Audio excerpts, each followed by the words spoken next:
type of intelligent design.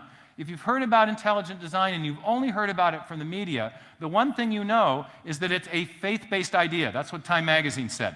It's a plot to kill evolution, and it's religiously motivated. It's religion masquerading as science, and the one that really hurt my feelings, it's creationism in a cheap tuxedo. There's been a lot of these kinds of objections lodged against intelligent design, but what I want you to see is that whatever it is, it's not based on religious belief. It's based on evidence that's coming out of the cutting-edge discoveries of modern science, the nanotechnology in cells, the digital code in cells, and the fine-tuning of the laws of physics and chemistry.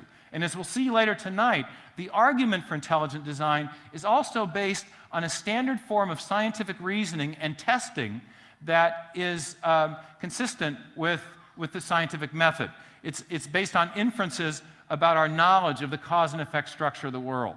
So the basis of intelligent design is not religion, it's scientific evidence and a scientific method, but we do admit that the theory has theistic implications. It is supportive of theistic belief, but if you doubt that it's based on, my claim that it's based on science, ask yourself the question, what caused Anthony Flew, this famous atheist, to change his mind? For him, his embrace of the design hypothesis was not based on religious belief. He had none. He was one of the world's most famous atheists, and he changed his mind, he said, based on the evidence from the miniature world of the cell and the evidence of intelligence and information in DNA. And we'll talk about both those things more tonight. And now I'll hand it over to Mike Behe, who's going to take over the first stage of making the case for intelligent design.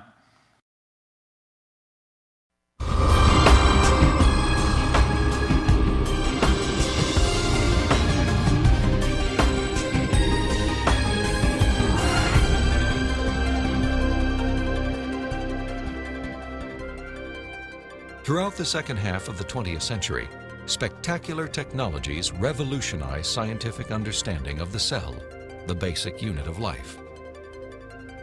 During an interview with biochemist Michael Behe, Strobel learned how this new knowledge has shaken the foundations of Darwin's theory. In the 19th century, when Darwin was alive, scientists thought that the basis of life, the cell, was some simple glob of protoplasm, like a little piece of jello or something that was not hard to explain at all. But with the hard work of science in the 20th century, we've seen that the cell is far from simple. It's got very complicated molecular machines and things that are very resistant to Darwinian explanation. Michael Behe has devoted his career to the study of the design and operation of the cell.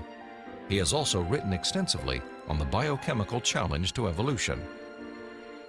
Most people have no idea of how small and complex cells are. A typical cell from you or me, called a eukaryotic cell, is probably 1/10 of the size of the head of a pin. And yet in that single cell, there are about 3 billion units of DNA making out the chromosomes. And those 3 billion units make the molecular machines of the cell, literally machines that make the cell work. With computer animation, we can enter the cell. Here, the staggering complexity of its molecular machinery is clearly seen. It's like going into an automobile factory.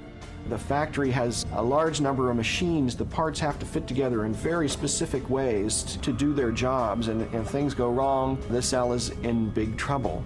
And just one cell is enormously complex, but humans, you and I, are made from trillions of cells, and those trillions of cells have to fit together in the right way and do their own job.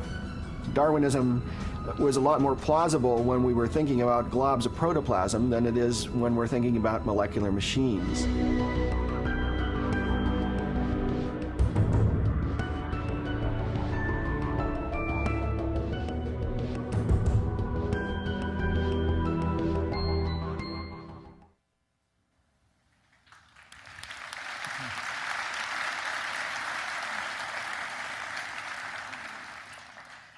Hi, it's nice to be with you. That looks really fascinating, didn't it?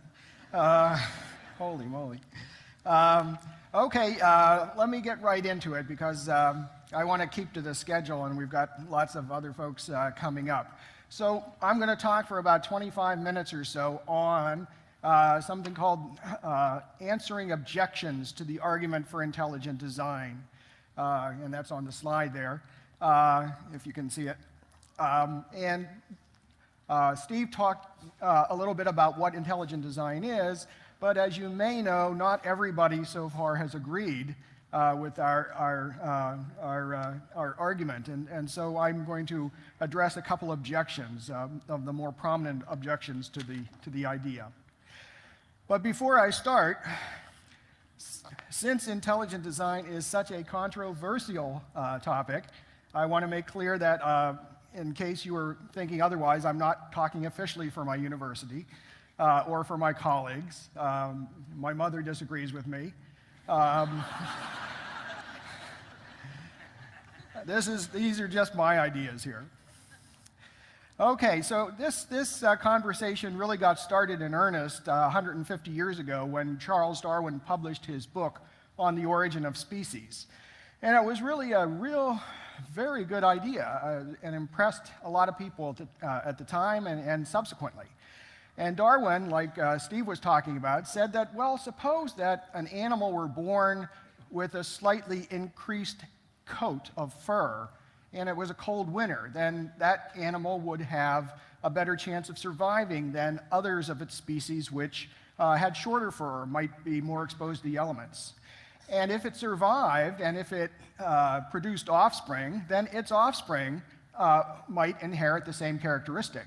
And if the characteristic kept giving an advantage, then over time it would spread throughout the whole population. And it was a very good idea, and it explains many things, and it may explain many things about biology, and continues to do so. But Darwin knew that although his theory could explain some things, there would be things that it'd have trouble with. And in The Origin of Species, he was talking about something called organs of extreme perfection in one section, talking about the eyeball. And at the end of his discussion of those really, really complex organs, he said the following. He wrote, "If it could be demonstrated that any complex organ existed which could not possibly have been formed by numerous, successive, slight modifications, my theory would absolutely break down," adding, "but I can find out no such case." In this passage, Darwin was emphasizing that his theory had to be a gradual one. That is, evolution had to proceed in tiny steps over long periods of time with very incremental improvements. He knew that if animals suddenly improved in great leaps with brand new features all at once, then it would look suspiciously as if something other than random processes were involved. And so he always insisted on this idea of gradualism, very, very tiny and very slow, numerous steps. Well, okay, let's take Darwin at his word and ask, well, what sort of an organ or system could not have been formed, or surely does not look like it could be formed by numerous successive slight modifications? And one such type of system is one which I call irreducibly complex, or has the property of irreducible complexity. Now, irreducible complexity is a fancy phrase, but it has a very, very simple meaning. It just means you've got some system or a machine or something which has a number of different components, and the components interact with each other to perform some function that the individual components themselves can't do. Well, that's a bunch of words. Oftentimes it's easier to grasp a concept if you see an illustration. And an illustration of what I mean by this term is shown on the next slide. And this is a mousetrap. I told you it wasn't hard to grasp. A mousetrap that you could get at a hardware store, anywhere. And it turns out mousetraps have a number of different parts. Here, I'm going to use my mouse to follow along. And it's got this wooden platform here to which everything's attached. And it's also got this tightly wound spring with extended ends to press against the wooden platform here, and another extended end hooking over this other metal part called the hammer. And you've got to push the hammer over, and it's got to be stabilized in position, and that's the job of something called the holding bar. And the end of the holding bar itself has to be stabilized by being inserted into something called the catch. Now, the mousetrap needs all these parts to work. If it were missing the spring, or the hammer, or the platform, or any of the other parts, you would not have a trap that worked half as well as it used to, or a quarter as well as it used to. You would have a broken mousetrap. It would not work at all, like this microphone clipping over my ear.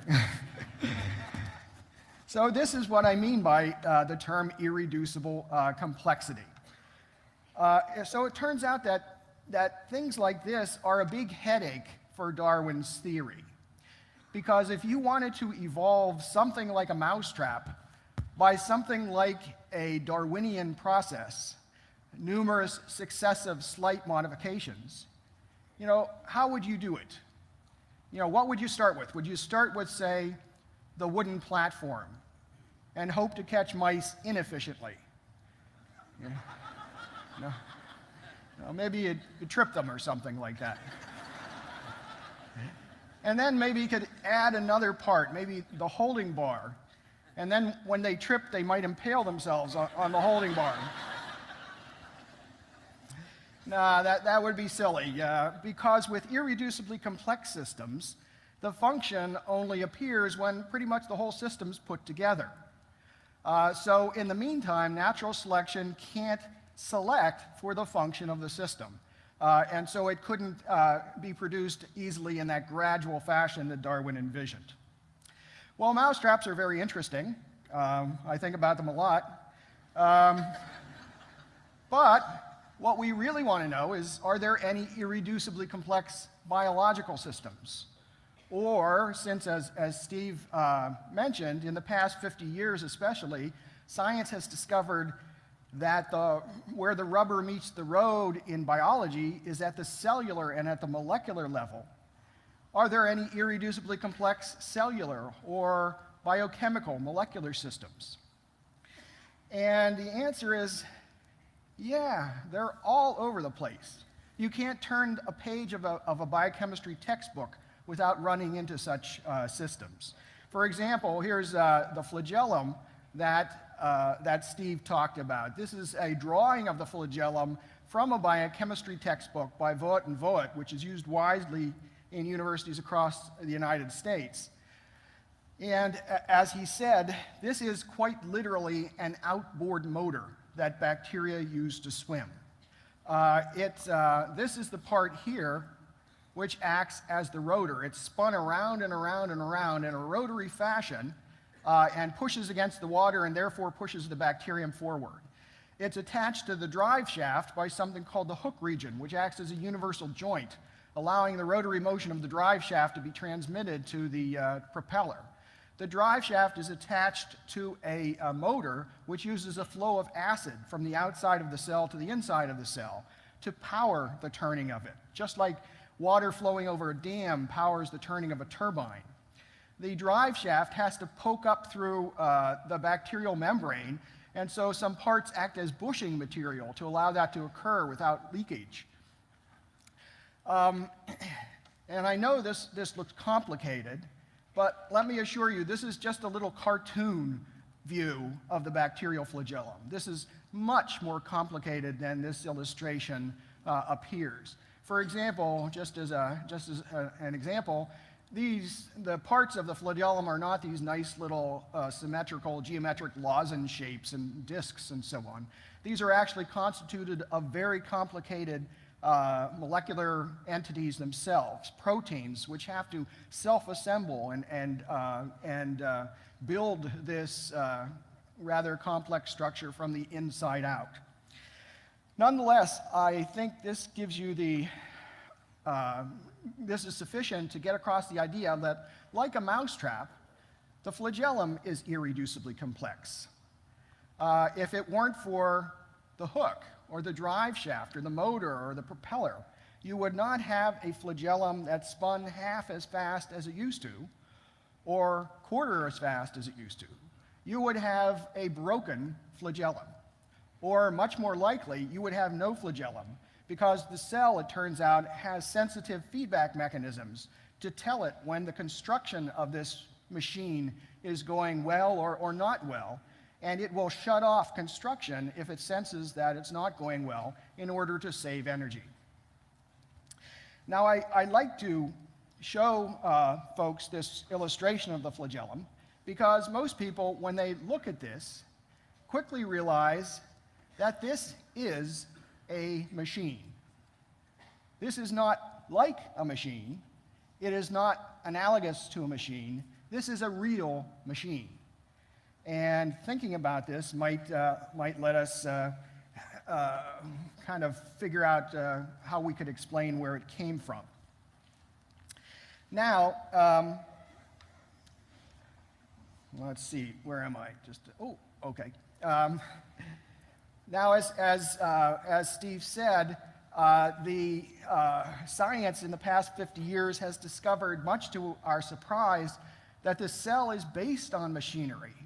It's like if anybody's watched Star Trek and knows about the Borg, who are these kind of half-human, half-machine-like entities. They run on nanotechnology.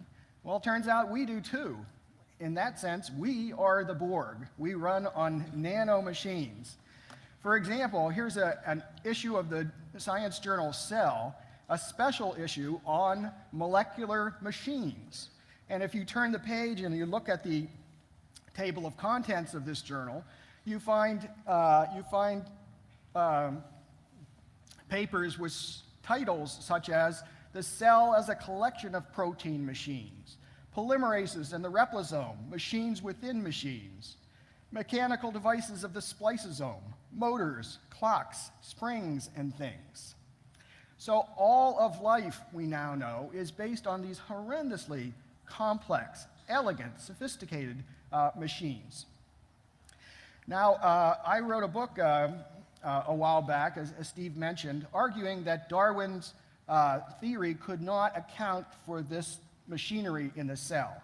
It turns out that's not all that controversial. There are a number of scientists, besides myself, who agree that Darwin's theory is not up to explaining such discoveries.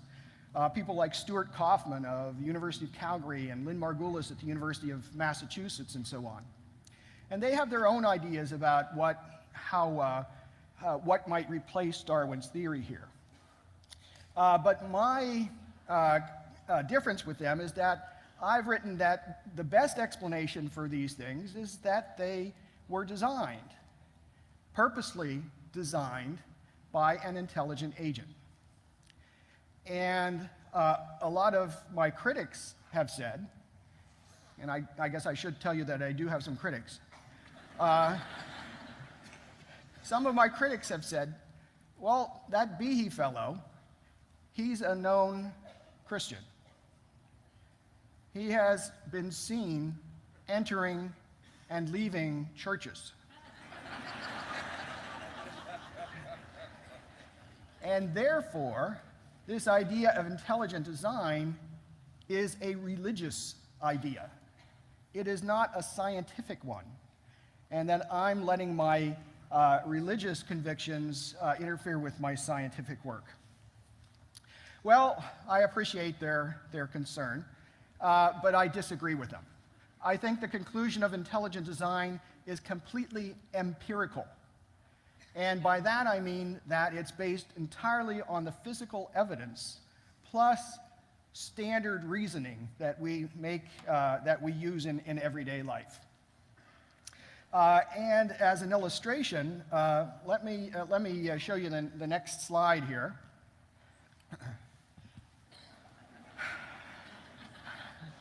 This is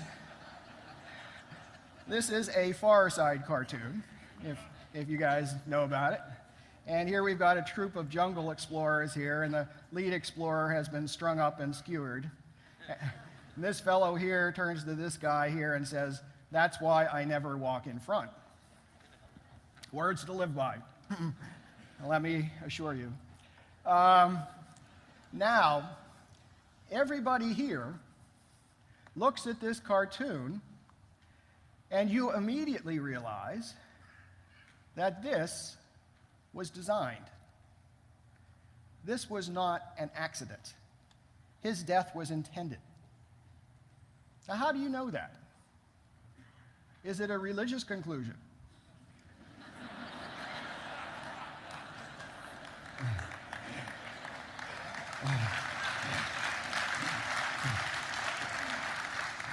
Oh, probably not. Probably not.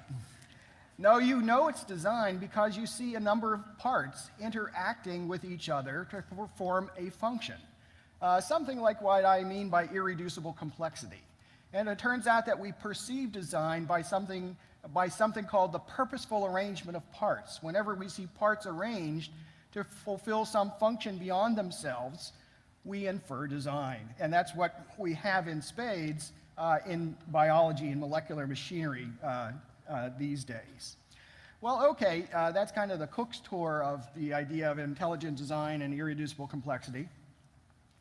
Let's ask ourselves, well, what have other scientists said about these ideas? My book in which I spell these things out has been pretty widely reviewed by evolutionary biologists and molecular biologists and other scientists.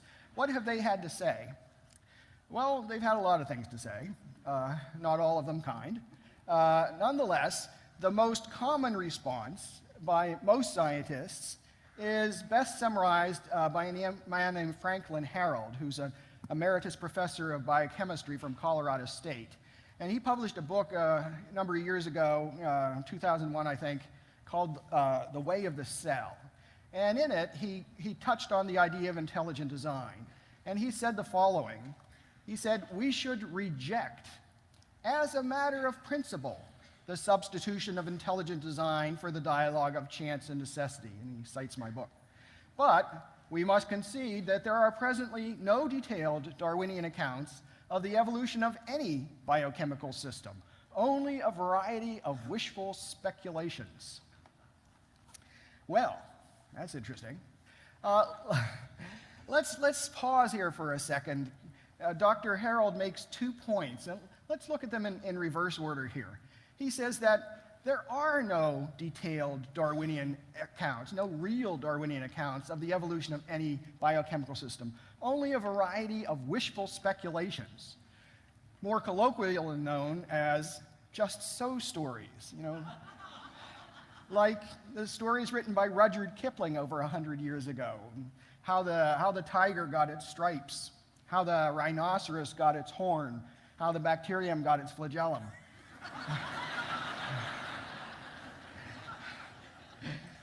Well, it's funny, but if you think about it a little longer, it's really astounding that a theory that has the respect of the majority of the scientific community has been so utterly fruitless in explaining the basis of life, and it makes you think that some other theory might be called for.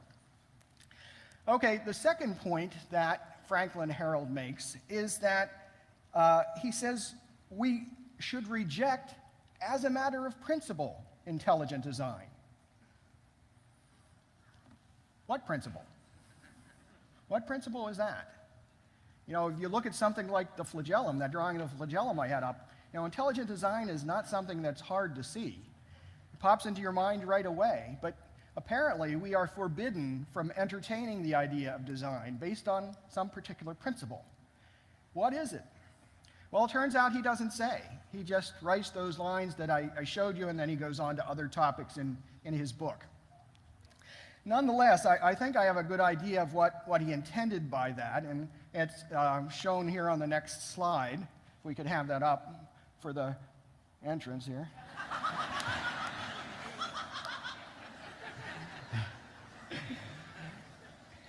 And that is this, that intelligent design seems to point strongly beyond nature. It seems to have philosophical maybe even theological implications. And that kind of makes a lot of people nervous. And a lot of people think that science should stay away from theories that have such strong extra-scientific implications. Well, again, I understand that sentiment, but I disagree with it. When I was being trained in graduate school and so on, we were always told that science is supposed to follow the evidence wherever it leads. Let other people worry about philosophical or other implications. And I thought that was a good idea then, and I continue to think so. Okay, now I'm going to turn from a kind of a basic explanation of design to specific objections. And I'm going to look at, if I have time, a legal objection, and then a conceptual objection, and finally a scientific objection, if we can get to all of them. But the first one is legal. As Steve told you, in 1995, there was actually a trial in a federal court in Pennsylvania about whether intelligent design could be mentioned in a schoolroom. And it was held before this man, Judge John Jones, in the Middle District of Pennsylvania. And he ruled very strongly that no, it cannot be, because in his opinion, intelligent design is not science. Intelligent design is religion. What's more, the reasoning for intelligent design is shoddy. And he used his opinion was very strong and very well written.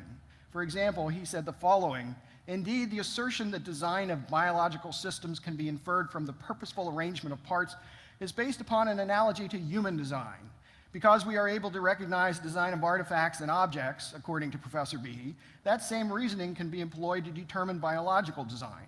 Professor Behe testified that the strength of the analogy depends upon the degree of similarity entailed in the two propositions.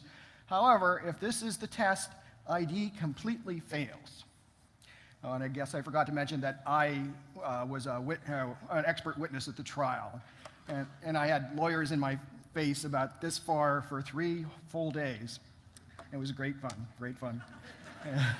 Kind of like going to the dentist. And Judge Jones was widely hailed for his wisdom and his strong ruling against design. And here's another man. Meet Eric Rothschild. Eric Rothschild was the lead attorney for the plaintiffs in the case, the other guys, not the side I was on. And I didn't know it because I know nothing about law or such things.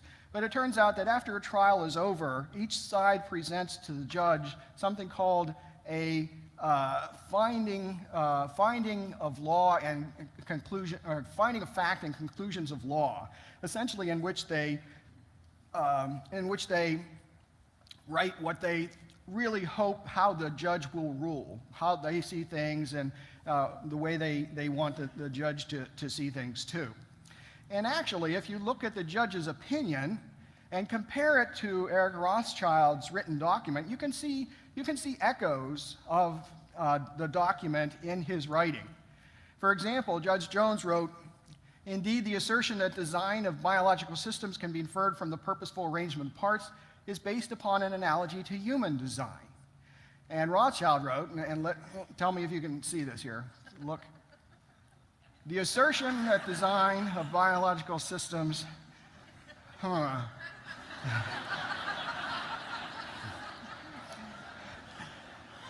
But this wise judge knew that he should put an indeed right here, and that clearly this preposition should be upon and not on."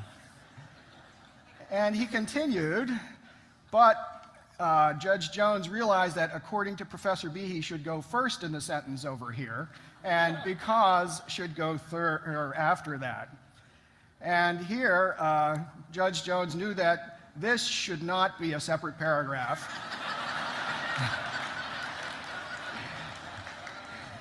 And this should have a however. Whenever he was writing about expert testimony, not only about me, but about the guys on the other side, the biologists on the other side, and philosophers, academic philosophers, whenever he was talking about expert testimony, he just copied essentially what he was given. When he talked about the school board and what the newspapers wrote, he used his own language then. With the expert testimony, it was cut and paste. So the point is this, that judges can't rule on the validity of intelligent design. They're certainly welcome to rule on the legality of it, but whether one explanation for the bacterial flagellum is better than another is not in the judicial province. Judge Jones, even though he had to sit through the trial, his background did not prepare him for this. He has a law background, a political background. His previous claim to fame was a stint as the director of the Pennsylvania Liquor Control Board. So the point is that you cannot surrender your judgment on these issues to somebody else, even if it's somebody as well regarded as a federal district court judge. Okay, so that was the legal argument. How much time do I have? Ray, another 10 minutes? We'll stop you. Keep going. Okay. This is the conceptual argument against design. It was first proposed by Professor John MacDonald at the University of Delaware, and it has to do with the concept of irreducible complexity. Just about the day that my book came out in 1996, people were trying to see how they could build mousetraps by numerous successive slight modifications. And that's a good thing to do. That's how you would attack an argument like mine. And for my money, the best one was put out by this fellow, Professor John MacDonald. And he wrote on his website, which is shown up there, he showed this trap, and he said, well, this Behe guy, he said, this is irreducibly complex. It has all these 5 parts. You take one away, it won't work. He says, but I can take away a part, and it'll work. I can take away the catch right here. He says, I took it away, and now I put the holding bar down here, and it's just kind of tucked into the edge of the hammer. And the idea is that if a mouse comes along, this is just precariously balanced. He nibbles the cheese, this will slam shut. If the mouse is unfortunate, maybe his tail will be hanging over here. This will catch the tail. He'll have to drag the trap around behind him. You won't be able to get food as efficiently. You won't be able to attract mates. And it would work. It might be a little less efficient, but it would work. But he continued, not only that, I can take away another part, he said.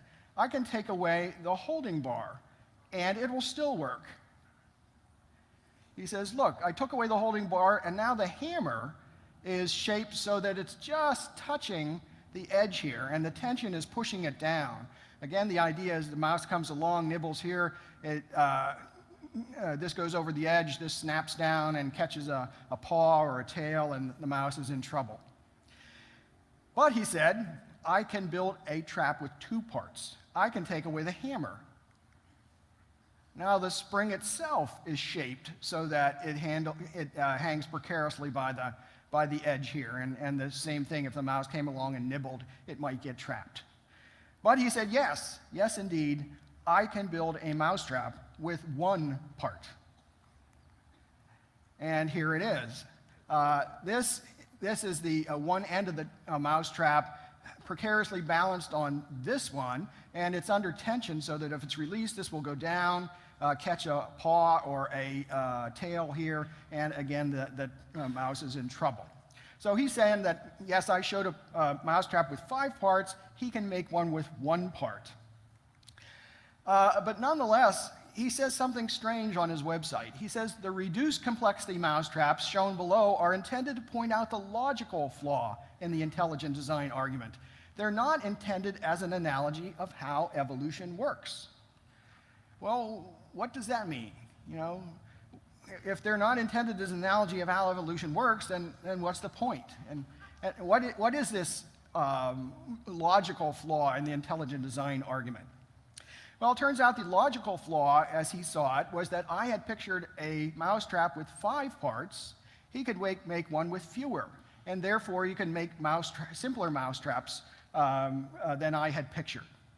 And my response to that is, no kidding. You can make mousetraps any of a number of ways. My family, sometimes we use glue traps. My kids have a game called Mousetrap with a lot of different parts. As a matter of fact, I had said the same thing in Darwin's Black Box, in the book. I had said we need to distinguish between a physical precursor and a conceptual precursor. The trap described above is not the only system that can immobilize a mouse. On other occasions, my family has used a glue trap. In theory, at least, one could use a box propped open with a stick that could be tripped, or one can simply shoot the mouse with a BB gun. That'll show it. However, these are not physical precursors to the standard mousetrap, since they cannot be transformed step by Darwinian step into a trap with a base, hammer, spring, catch, and holding bar. The point is, we have a trap right here that we're trying to explain. Can we get to that by numerous successive slight modifications? Well, let's ask the question, using John McDonald's intermediates, can we do that? Are they numerous successive slight modifications, precursors to a type of mousetrap that he showed as the full mousetrap? And can you get there by a Darwinian process? Well, we'll go through and show that you can't, but let's look at something else on his website that should give us pause. He said, the first step in reducing the complexity of a mousetrap is to remove the catch. Okay. The hold-down bar is then bent a little so that it will catch on the end of the hammer that protrudes out from the spring. This end of the hammer might need a little filing to make the action nice and delicate. Now, what's the problem with this? Well, we've got John McDonald, intelligent agent, re-engineering the trap to make it work. But if you use your intelligence to rearrange things, that is not a Darwinian process. Okay, well, let's look then. Let's start with the simplest mousetrap, as evolution would have to do, and see if we can go from one to the other by a random, numerous successive slight modifications. Here we start out with step 1, the trap here, the one-piece mousetrap. And the first thing to say is that this is the strangest looking spring I've ever seen in my whole life. I have never seen anything like that. What's more, we can tell that it was purposely designed this way in order to act as a mousetrap. If these angles had been a little more oblique or acute, if the length of this thing was bigger or less big, this trap wouldn't work. Well, okay, you got to start somewhere. So let's give him that. But let's say that if intelligence has anything to do with it in any other step, then we don't have anything really relevant to Darwin's theory. And intelligence comes along right away. For example, here we go from 1 to 2. Okay, so we have a 2-piece trap now with a spring and a platform. But you'll notice this is not the spring that was here. Okay, this particular arm of it has been bent by 90 degrees, and this part shortened by a considerable length. This arm here has been bent by 180 degrees and shortened considerably. So not only do we have an extra part, but we have had to re-engineer a second part. So this is just a little cartoon to show that we can't go directly from here to here. We have to have somebody engineering things in order to get to the final configuration. But we have to ask ourselves, wait a second, the spring here was in tension on itself. Why doesn't the spring here kind of spring and relax? What's keeping it under tension? It's not hitting against another part of itself again. Well, if you look real close, you'll notice here's a little staple here, and here's another little staple over here. If it weren't for those staples, the trap wouldn't work. They're keeping it under tension. Not only that, notice that the placement of the staples is very important. If this staple was over here, that one over here, it wouldn't work. So we have not gone from a 1-piece to a 2-piece mousetrap. We've gone from a 1-piece to a 4-piece mousetrap, which has been re-engineered in the process. So where did those staples come from?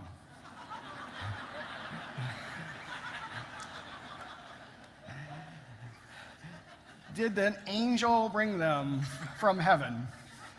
Well, no. Darwinism cannot invoke angels bringing staples for mousetraps because the angels are on our side. Okay, we go from step 3 to step 4. This is the last one I'll show you here. Now we're not only adding a piece, the holding bar here, but we also have to rearrange the hammer here in order to lengthen it and give it a couple more bends and so on. Not only that, notice that the new piece is not just a flat metal bar. It's got this little curl on it, and it's hooked around this staple here. If it wasn't for that little curl, this whole trap would be useless. So not only do we have an extra part, we have re-engineering all along the way. And step 4 to step 5 I leave as an exercise for the audience. So the point is that we'll get to that. The point is that that intelligence saturates the whole series, and that if you can't even go from one simple mousetrap to another simple mousetrap without invoking intelligence, how much more unlikely is it to go from one complex molecular machine to another?